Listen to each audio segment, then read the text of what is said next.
কাঁথির একটা অংশ গরম হলো কেন?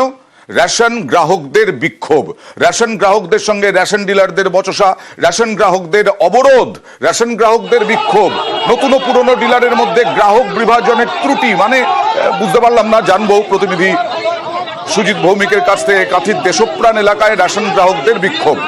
একটু বুঝিয়ে দাও, রেশন ডিলারদের গ্রাহক বিভাজনে ত্রুটি মানে? সংখ্যা বেড়েছে, গ্রাহকের সংখ্যা।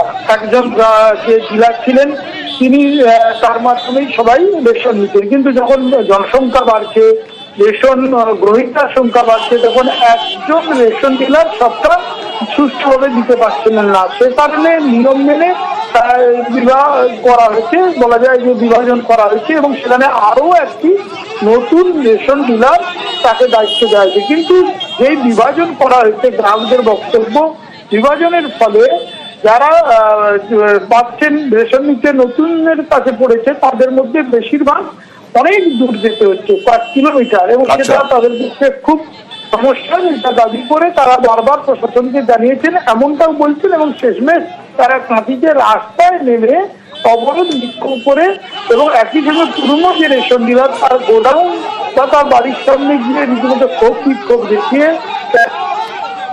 বললেন সেটা হলো যে বিভাজন করা হয়েছে হোক, কিন্তু যেন যে যার নিজের সুবিধে মতো করা হয় এবং সেটা যেন বিবেচনা করা হয়। এই যে বিষয়, সেটা নিয়েই আজকে ক্ষোভ বিক্ষোভ হয়, এবং সেটা নিয়েই উত্তেজনা দেখা দিল, পদ অবরোধ হলো, সব মিলিয়ে রেশন নিয়ে একেবারে পক্ষে নেমে বিক্ষোভ দেখালেন। দেখা যাক কবে সমাধান হয়। কলকাতা মেট্রোর কি বেসরকারীকরণের চেষ্টা? এই প্রশ্ন উঠছে। কেন উঠছে বেসরকারীকরণের প্রশ্নটা? সম্প্রতি মেট্রো চালক নিয়োগ ও তাদের বেতনের দায়িত্ব বেসরকারি সংস্থাতে তুলে দেওয়ার সিদ্ধান্ত নিয়েছে কলকাতা মেট্রো রেল। সেই মতো সংবাদ মাধ্যমে তারা বিজ্ঞাপন দেয়, শেষমেশ ইউনিয়নের বাধায় সিদ্ধান্ত প্রত্যাহারও হয়েছে।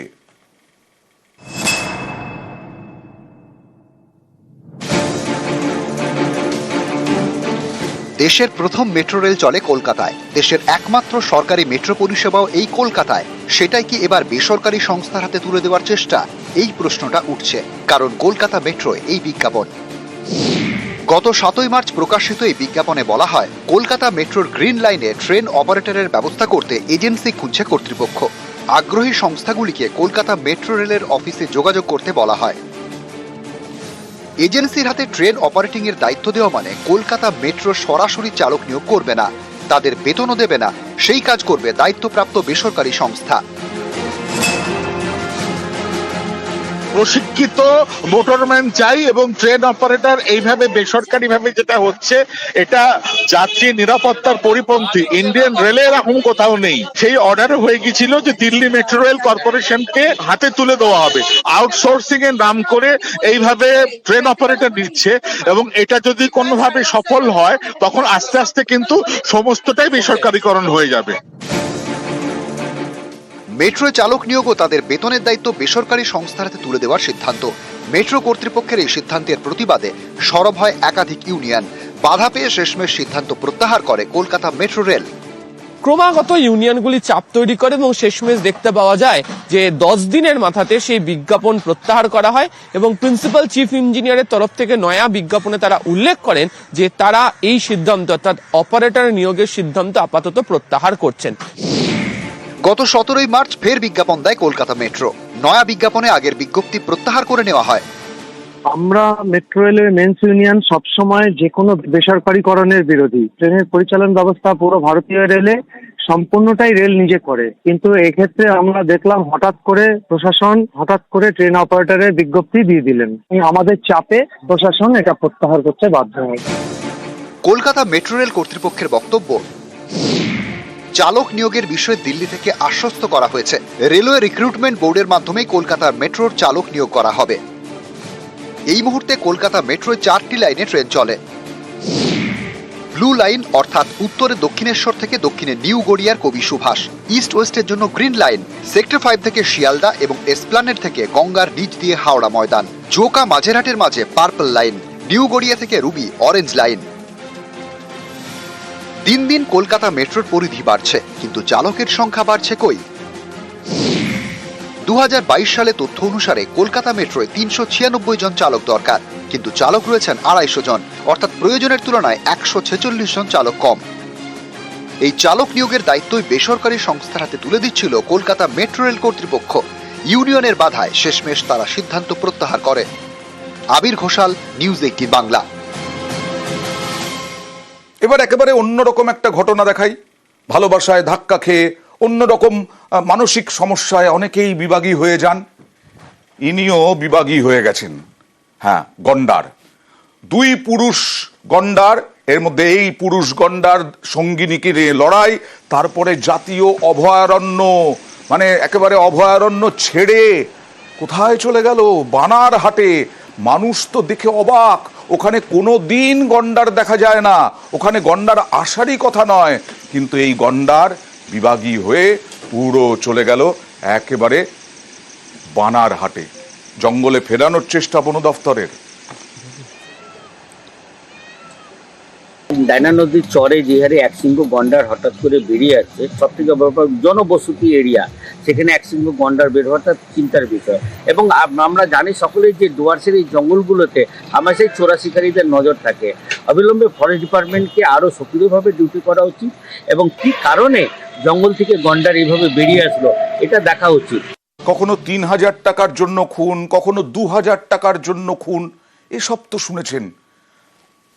মাত্র 4 আঙুল জমি, মাত্র 4 আঙুল জমি, তার জন্য খুন। উত্তর 24 পরগনার মাটিয়ায় 4 আঙুল, এই 4 আঙুল জমির জন্য পারিবারিক এমন বিবাদ, তাতে খুন হতে হলো একজনকে। একেবারে জিয়াউলের সঙ্গে কথা বলবো।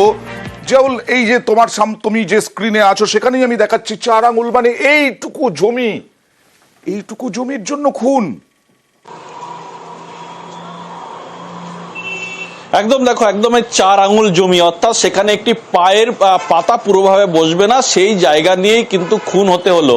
অর্থাৎ দীর্ঘদিন ধরে একটা সমস্যা ছিল যে ইলেকট্রিকের অর্থাৎ মিটার বসে, সেই মিটারের পাশে একটি আর্থিং তার, সেই 4 আঙুল তারের মধ্যেই আর্থিং তার বসবে, সেটা নিয়ে দীর্ঘ বেশ কয়েক বছর ধরে গন্ডগোল হচ্ছে একই পরিবার 2 ভাইয়ের মধ্যে।